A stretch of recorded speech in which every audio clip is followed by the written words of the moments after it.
Australia, even આપણા ઇન્ડિયાની અંદર ગુજરાત એટલે Goa state is the free from the virus. અત્યારે હવે 3 કન્ટ્રી મેક્સિમમ પીક પર છે. એમના પોપ્યુલેશનનું શું? અત્યારે બ્રાઝિલ જુઓ સાહેબ, દફનાવાની જગ્યા નથી.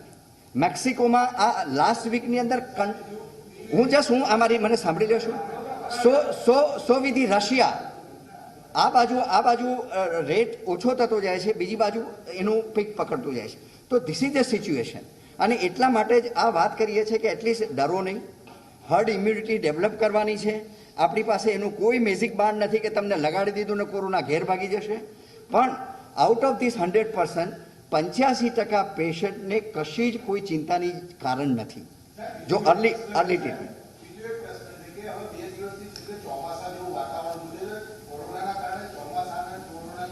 તો કોરોના વાયરસ માટે ચોમાસું બહુ ખરાબ નહીં રહે, કારણ કે હ્યુમિડિટી વધે એટલે હવા ભારે થાય, અને હવા ભારે થાય તો બધા જે સ્ટડીઝ જે ઇમ્પોર્ટન્ટ આવ્યા છે એ પ્રમાણે વાયરસની ગતિ જે છે હવામાં એ ધીમી પડી જાય. ચોમાસાની સાથે 35 ડિગ્રી ઉપર ટેમ્પરેચર મેન્ટેન થાય જે રહેશે મોટાભાગનો ટાઈમ જૂન જુલાઈમાં, તો ઘણો ફરક પડવો જોઈએ. પણ એની સામે તમારે dengue, malaria, chikungunya, swine flu આ બધા પાછા જુદા પ્રોબ્લેમ્સ આવી શકે અને થોડું પિક્ચર મિક્સ થઈ શકે. એટલે મારી ખાસ આપ સૌને વિનંતી છે કે હવે એક ટાઈમ એવો આવ્યો છે કે કોરોના વિશે બરાબર છે આપણે ચોક્કસ જાણવું જોઈએ, પ્રજાને સમજાવવું જોઈએ, પણ પ્રજાને હિંમત રાખીને ઊભી બરાબર કરવાનું કામ હવે આપણે બધાએ ભેગા થઈને કરવું પડશે. કારણ કે લોકો, હું રોજ આટલા દર્દીઓને મળું છું ને, તે માનસિક રીતે બિચારા તૂટી ગયા છે, એને ઊભા કરવા પડશે. અને એમનો ડર, નોન મેડિકલ વ્યક્તિ હોય એટલે એને માટે તો એવું જ લાગે કે ભાઈ આ બહુ મોટી વસ્તુ છે અને જાણે પૃથ્વીનો પ્રલય થઈ જવાનો છે એવા ડરથી જીવતા હોય છે. એ ડર આપણે કાઢવો પડશે અને એમાં મીડિયાનો રોલ બહુ જ ઇમ્પોર્ટન્ટ રહેશે.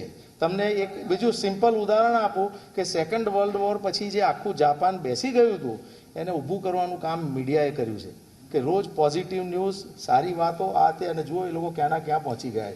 એટલે આ તમારી જવાબદારી બને છે, જેમ અમારી જવાબદારી છે એ રીતે. એક મિનિટ ક્યાં, હા બોલો પ્લીઝ. ના, પણ હવે એનો ટાઈમ છે ને ભાઈ, પોઝિટિવ આપણે સમાજ વધુ ને વધુ પોઝિટિવિટી ફેલાવવાની જરૂર છે. બિલકુલ.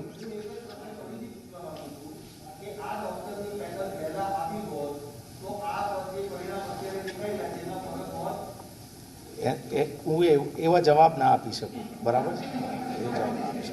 અચ્છા, what we will do is, હવે નેક્સ્ટ આપણે ટ્રીટમેન્ટ પ્રોટોકોલ ઉપર પણ આર.કે. પટેલ સર, અમીબેન પારેખ અને મહર્ષિ જસરાણીને વિનંતી કરીએ. બિલકુલ બિલકુલ, આજ કોઈ જલ્દી નહીં है, we are here, we will answer all your question.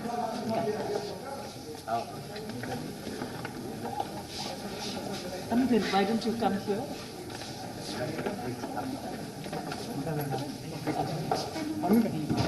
Ameebin.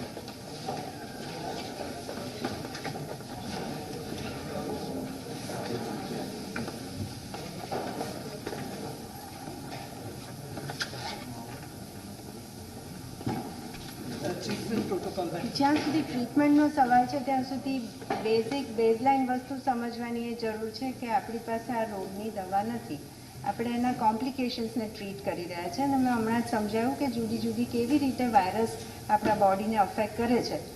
એમાંનું મુખ્ય અંગ જે લંગ છે એમાં ઓક્સિજન ને આપવાની જુદી જુદી પદ્ધતિઓ કામ કરે છે. અને એ જુદી જુદી ઓક્સિજનની પદ્ધતિઓ તબક્કાવાર અમે આપતા હોઈએ છીએ. અને છેવટે જ્યારે ઓક્સિજનનું પ્રમાણ આ બધી પદ્ધતિઓને ના રિસ્પોન્ડ કરે ત્યારે અમારે એમને ગળામાંથી જેને અમે ઇન્ટ્યુબેશન કહીએ છીએ એમ કરી અને મિકેનિકલ વેન્ટિલેશન પર મૂકવું પડતું હોય છે. એ એક તબક્કાવાર પદ્ધતિ છે કે અમુક સ્ટેજ સુધી અમે એ પેશન્ટ્સને માત્ર સાદા ઓક્સિજનથી રાખીએ છીએ, એના પછી માસ્ક આપીએ, એના પછી બીજી જે હાઇફ્લોનેઝર કેન્યુલા છે એ આપીએ અને છેવટે મિકેનિકલ વેન્ટિલેશન આપીએ. એ એક ટ્રીટમેન્ટનો એ એક ભાગ છે. બીજો જે મેં કીધો કે આખા સેલના બધા જ શરીરમાંથી બધે એક જાતનું કેમિકલનું સ્ટોર્મ ફેલાઈ જાય છે જેને અમે સાઇટોકાઇન સ્ટોર્મ કહીએ છીએ. એને કંઈક અંશે કંટ્રોલ કરવા માટે જેને અમે સ્ટીરોઇડ્સ કહીએ છીએ અને સ્ટીરોઇડ કરતાં સહેજ જુદી ક્લાસની દવા જે ટોસિલિઝુમેબ છે એ આપતા હોઈએ છીએ. ત્રીજો જે વાયરસને એટેક કરવાની જે પદ્ધતિ છે, જે આપણે કહ્યું તેમ બ્લડ ક્લોટ્સ થતા હોય છે, એટલે એક મોટો ટ્રીટમેન્ટનો ભાગ તે બ્લડને પાતળું રાખવા માટે ડેડિકેટેડ છે.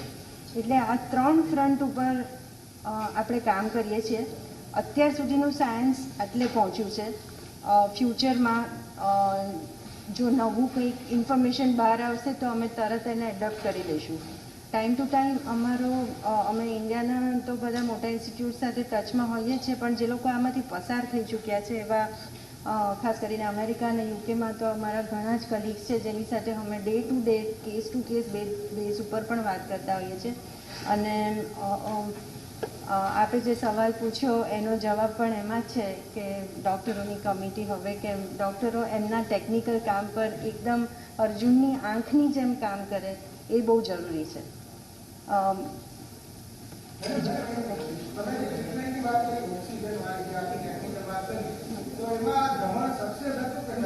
અમે ધમણ વાપર્યું જ નથી, એટલે હું એના વિશે કંઈ કહી નહીં શકું. એ તુષારભાઈ ધમણ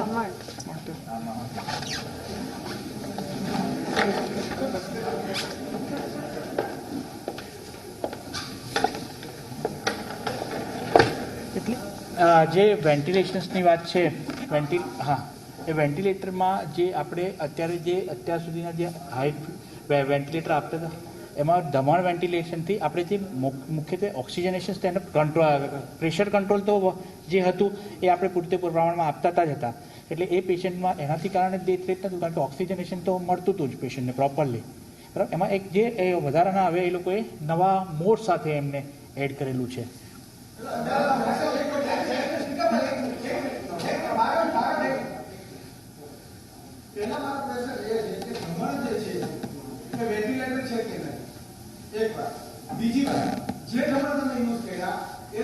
એ અમે આવ્યા પછી અમે લોકો યુઝ નથી કર્યા, પણ આ જે વેન્ટિલેટર છે, આ વેન્ટિલેટર તો અમે તો અંદર 15 દિવસથી એટલે જે આવ્યા ત્યારથી તો અમે યુઝ નથી કર્યા. પહેલા પહેલી વાત એ કે આ વેન્ટિલેટર છે કે બીજી વાત તમે જેટલા પણ દિવસ જેટલા પણ વાંચ્યા એમાં તમને લાગ્યું કે આ દર્દીને સારવાર આપવા માટે સક્ષમ છે કે નહીં? અને ત્રીજી, સિવિલમાં અત્યાર સુધી કેટલા દર્દીઓ ઉપર આ ધમણનો પ્રયોગ થયો? એ અમારી જોડે તો અત્યારે ડેટા નથી અમારી જોડે જેટલા દર્દીઓનો, પણ જે આ જે છે સારવાર આપણે બીજા વેન્ટિલેશન્સથી આપણે આપવા જે નવા વેન્ટિલેશન છે, હાઈ ફ્લો નેઝલ કેન્યુલા જે છે એનાથી અમે લોકો અત્યારે જેટલા 15 જે દિવસથી યુઝ કરીએ છીએ એનાથી ઘણા સારા રિઝલ્ટ મળી શકે છે. અત્યારે તો અમે એટલા યુઝ નથી કરતા. એની સાથે જે દમણની સાથે એક high flow nasal cannula add કરેલી છે ને એ નહીં, દમણની સાથે જ ઇન્ક્લુડ કરી દીધેલું છે. એમાં high flow nasal cannula add કરેલી છે અને એ યુઝ કરીએ છીએ. વેન્ટિલેટર તો દરેક વસ્તુના જે કોઈ પણ રેસ્પિરેટર્સ કહેવાય એને.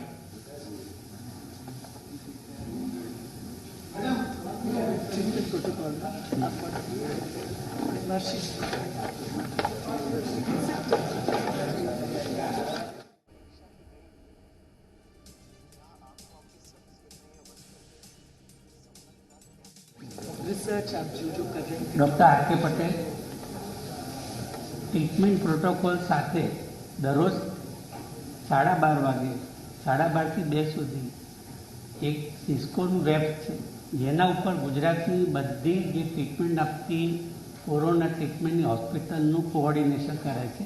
અને ડૉક્ટરને જે તકલીફ પડતી હોય, જે મુશ્કેલી હોય, જે ક્વેરી હોય, એના માટે આખી એક્સપર્ટ કમિટી 2 થી 2.5 કલાક સુધી એમના બધી જ ક્વેરીના જવાબ આપીને અને ટ્રીટમેન્ટને જેટલી બને એટલી અપગ્રેડ કરી અને ટ્રીટમેન્ટ માટે બધા જ કોશિશ કરવામાં આવેલી છે.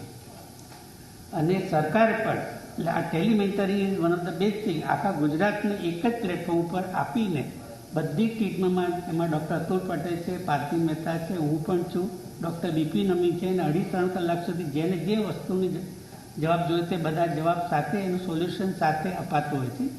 અને સરકારે પણ જે અમીબેને વાત કરી કે ભાઈ આના માટે ઇન્ફ્લેમેશન થાય, ઇન્ફ્લેમેશન એની મેતે પણ મટે, અથવા ન માટે તો સ્ટીરોઇડ આપે, ઓક્સિજન ઘટતો હોય તો એનાથી ન માટે તો ટોક્સિઝોલામ આપે. એ ઇન્જેક્શન 40 સિઝનમાં આવે છે. એ છતાં બધા જ દર્દીઓને એ ઇન્જેક્શન મફત આપવામાં આવે છે. અત્યારે એની શોર્ટેજ પણ છે. અને સાથે સાથે ટોક્સિઝોલામ અને બીજું એક prone ventilation, game changer in the treatment is the prone position, prone ventilation, toxozolam and heparin જે એન્ટીકોગ્યુલેન્ટ છે એનાથી ન મટે, ડીડામાં વધતું જાય, ઓક્સિજન ઘટતો જાય તો ટીપીએ કહેવાય, tissue plasma active, blood clot dissolve કરવાનું. હિપેરિન બ્લડ ક્લોટ પ્રિવેન્ટ કરે એટલે એ પણ ટ્રાય કરવામાં આવે છે. જેટલા દુનિયામાં ટ્રાય થાય છે બધા જ્યાં જ્યાં જરૂર છે ત્યાં એના પ્રોટોકોલ પ્રમાણે કરવામાં આવે છે.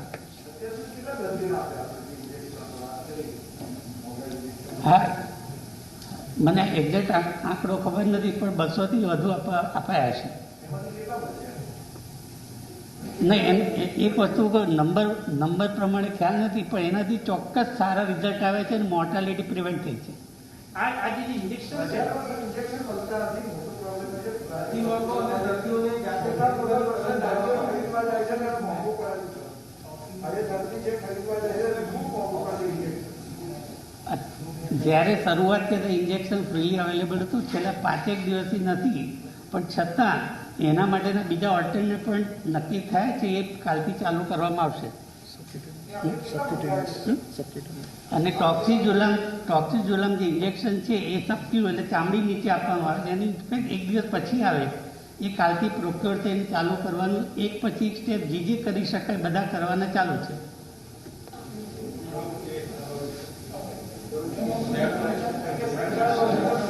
No, but I think if they have asked any questions, then we can go ahead.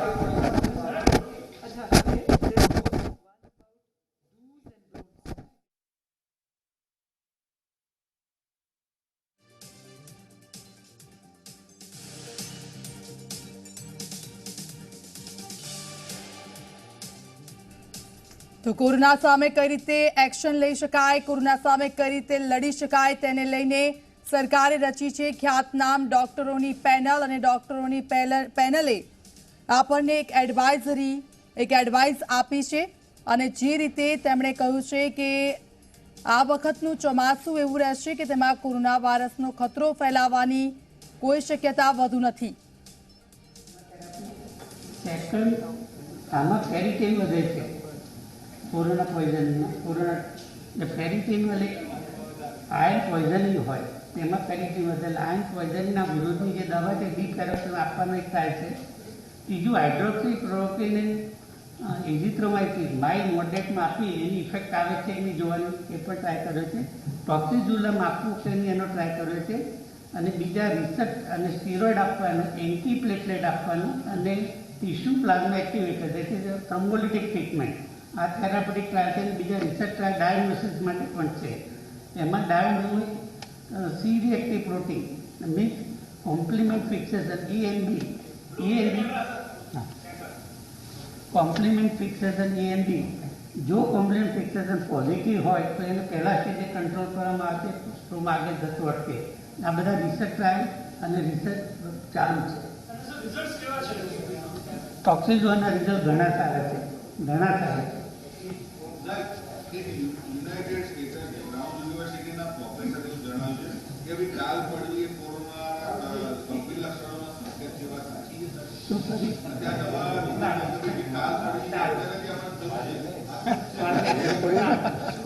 કાલ પડવી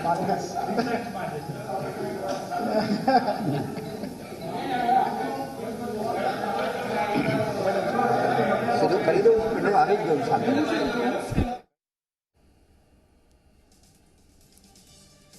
તો આ ડોક્ટરોની પેનલ કે જે કોરોના અંગે જાણકારી આપી રહ્યા છે. કોરોના એક એવો વાયરસ છે કે જેની અત્યાર સુધી રસી નથી શોધાય, પરંતુ આ વાયરસથી ડરવાની જરૂર નથી, માનસિક રીતે તૈયાર રહેવાની જરૂર છે આ વાયરસ સામે લડવા માટે થઈને. એસએમએસની મેં વાત કરી, પહેલી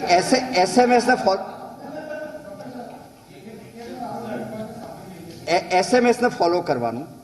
કોઈ પણ જગ્યાએ બને ત્યાં સુધી, ઇવન આપણા મિત્રો કે બાજુમાં પણ પાન ગલ્લા પર જઈ અને બહાર થૂકતા હોય તો ભૂલથી બી એ ના થવું જોઈએ. It is a spreader. Simple વસ્તુ, મંદિર હવે કાલથી ખુલી રહ્યા છે, ઘંટનાદય ના કરવો જોઈએ, because ultimately it is a spread. Aarti એટલા માટે જ ના પાડી છે કે મોટા મોટા અવાજે બોલો તો બ્રિધિંગથી તમારું સ્પ્રેડ થઈ શકે, અને એટલા માટે સોશિયલ અને પ્રસાદ એકબીજાને આપવાથી આ ટચ થઈ શકે. ખાંસી અથવા શરદી છીંક આવે તો બને ત્યાં સુધી એલ્બો રાખવો જોઈએ જો માસ્ક ન હોય તો, અને એ હાથ પછી ધોવાવો જોઈએ. આ નાની નાની વસ્તુઓ છે, પણ એ સ્પ્રેડને ડેફિનેટલી અટકાવી શકે છે. તમે કોઈ પણ હેન્ડલિંગને પકડતા હોય તો બને ત્યાં સુધી ઘરમાં પણ એ એવરી ડે ક્લીન થવું જોઈએ, જે ઇવન ઓફિસમાં બી.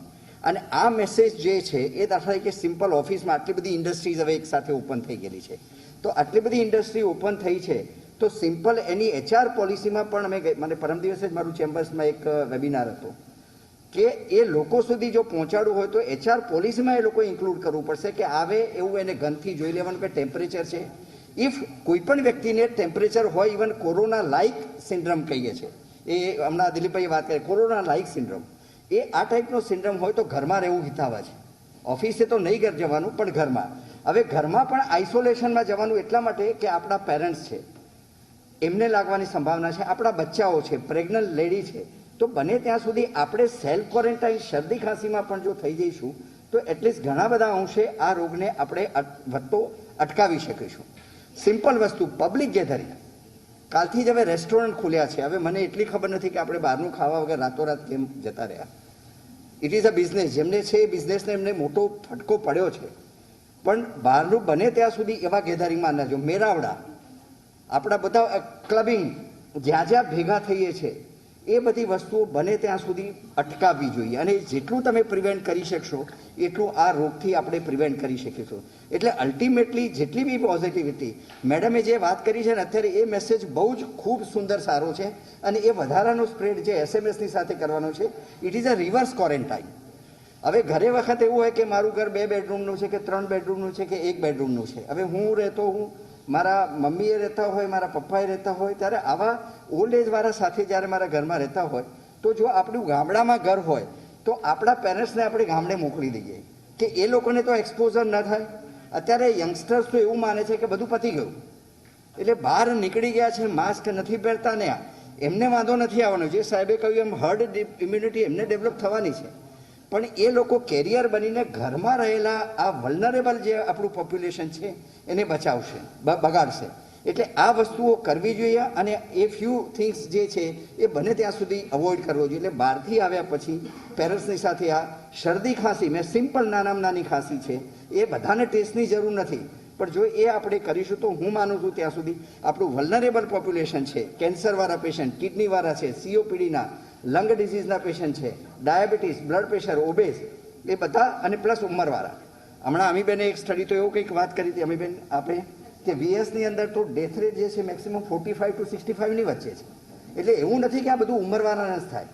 તો બની શકે એવું ડિઝીઝ જેમને છે એ વ્યક્તિ પોતે સમજીને પોતાની જાતને એમાંથી આઇસોલેટ કરશે તો ડેફિનેટલી ડિઝીઝને પણ પ્રિવેન્ટ કરશે, અને ડિઝીઝની સાથે થતા પ્રોબ્લેમ્સને પણ આપણે રોકી શકીશું. સવાલ જેને શરદી ખાંસી થાય એમને કહું છું, જે અત્યારે તેજસભાઈએ હર્ડ ઇમ્યુનિટીની જ વાત કરી છે. ઇટ ઇઝ અ ટાઈમ, એ જે સ્પીક આવીને એટલીસ્ટ મિનિમમ 2 વીક્સ, એટલા માટે જ આપણે 2 વીક્સનું જે સાયકલ છે એટલા માટેનું બ્રેક કરવાની 2 to 3 વીક્સ આપણે સમજી શકીએ. સર દિલીપ, આઈ થિંક ટૂંકમાં મુખ્ય હા 100 વર્ષ પહેલા જે ફ્લૂ થયો હતો તે વખતે કોઈ ટેસ્ટિંગ હતું નહીં. તમે ઘણા બધા હમણાં જોઈએ તો ફોટોગ્રાફ મોકલીશું. આપણે જે હમણાં કહી રહ્યા છીએ એવા જ પોસ્ટર 100 વર્ષ પહેલા સ્પેનિશ ફ્લૂ વખતે લાગેલા હતા. આ માસ્કની શોધ બી લગભગ ત્યારથી જ થયેલી છે.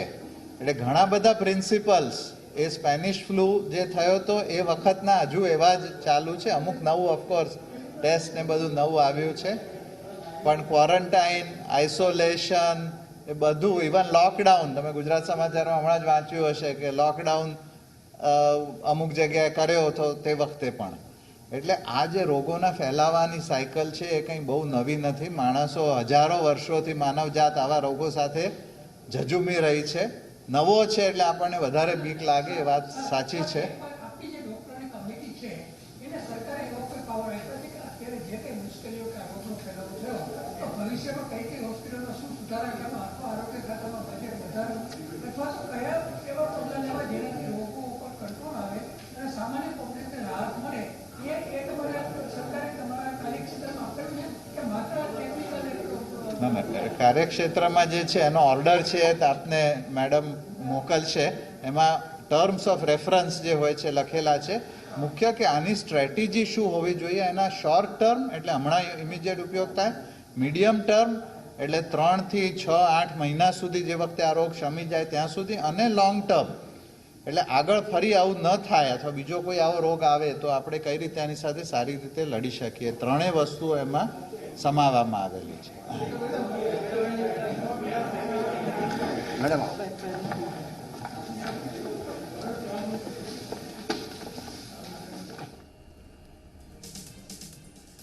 તો કોરોના વાયરસને લઈને ખ્યાતનામ ડોક્ટરોની આ પેનલ હતી કે જે હવે આગળના સમયમાં કઈ રીતે જીવવાનું છે અને કઈ રીતે કોરોના વાયરસથી બચવાનું છે તેને લઈને એક એડવાઇસ આપી રહ્યા છે. સાથે સાથે આવતીકાલથી જે મંદિરો પણ ખુલવાના SMS also stands for social distancing, mask and sanitization, hand wash. એ રીતે પટેલ સાહેબે પણ એક સરસ એક્રોનિમ કર્યું છે, woman. Follow women means W. wash hand. O means obey the distance policy. M means wear the mask. E means nutrition or eating good food. And N means no negative thought. And away from man means mouth, ear, mouth, eye and nose. You are away from it. This thing will take care of it. Just you feel that હાથને નાડો, માઉથને નાડો, નોઝને નાડો, mask પહેરો, distance જાઓ, સારું જમો અને relax રહો. એનાથી તમારા ઘણા ઇસ્યુ રિઝોલ્વ થઈ શકે. એટલે અત્યારે આપણે બધાએ આપણા જે સ્ટેટ લેવલના ટાસ્ક ફોર્સના જે મેમ્બર્સ સરકારે એક આજે બનાવી છે ગ્રુપ, એના બધા તજજ્ઞોને સાંભળ્યા છે અને પ્રશ્નો તમારા વચ્ચે પણ હતા.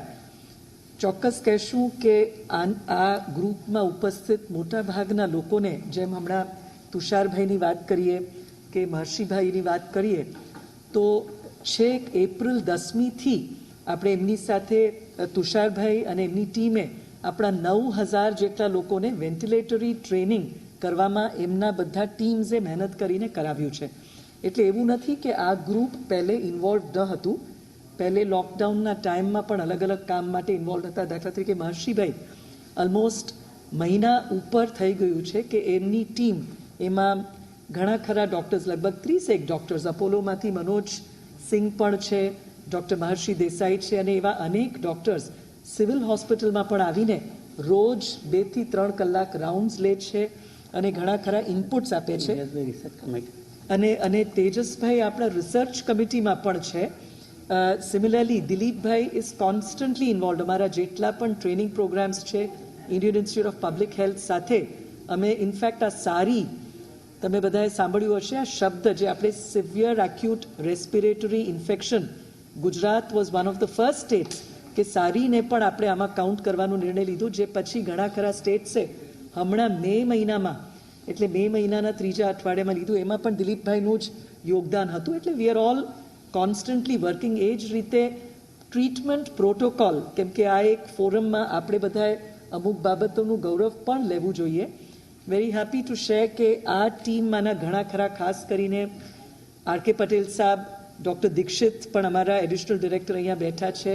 એટલે ટીમ, અતુલભાઈ જે આજે અહીંયા કોઈ કારણસર નથી, પણ એમનું પણ બહુ જ એમાં ઇન્વોલ્વમેન્ટ અને કોન્ટ્રીબ્યુશન હતું. આપણા કમલેશભાઈ ઉપાધ્યાય, ડૉક્ટર કાદરી, બિપિનભાઈ અમીન.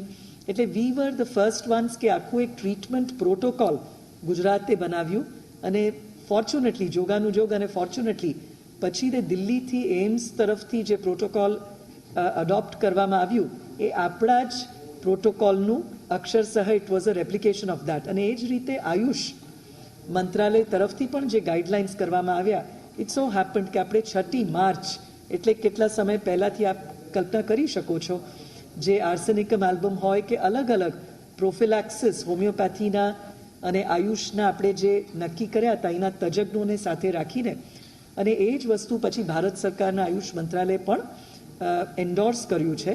એટલે the point we want to say is આ બધાના ખૂબ ઘણા બધા આપણા માટે they have been giving us formal informal advice, અને આ એક પાર્ટનરશિપ ગુજરાતમાં પહેલેથી પબ્લિક સેક્ટર પ્રાઇવેટ સેક્ટરના સાથે રહીને આપણા માનનીય મુખ્યમંત્રી શ્રી માનનીય ડેપ્યુટી સીએમ સાહેબે વે બેક એપ્રિલમાં બધા આઈએમએના મેમ્બર્સ સાથે પણ આપણે આવી એક વિડીયો કોન્ફરન્સથી બધાને મળ્યા અને અનેક વસ્તુ આ રીતે બધાના સંયુક્ત ઉપક્રમે કર્યા છે.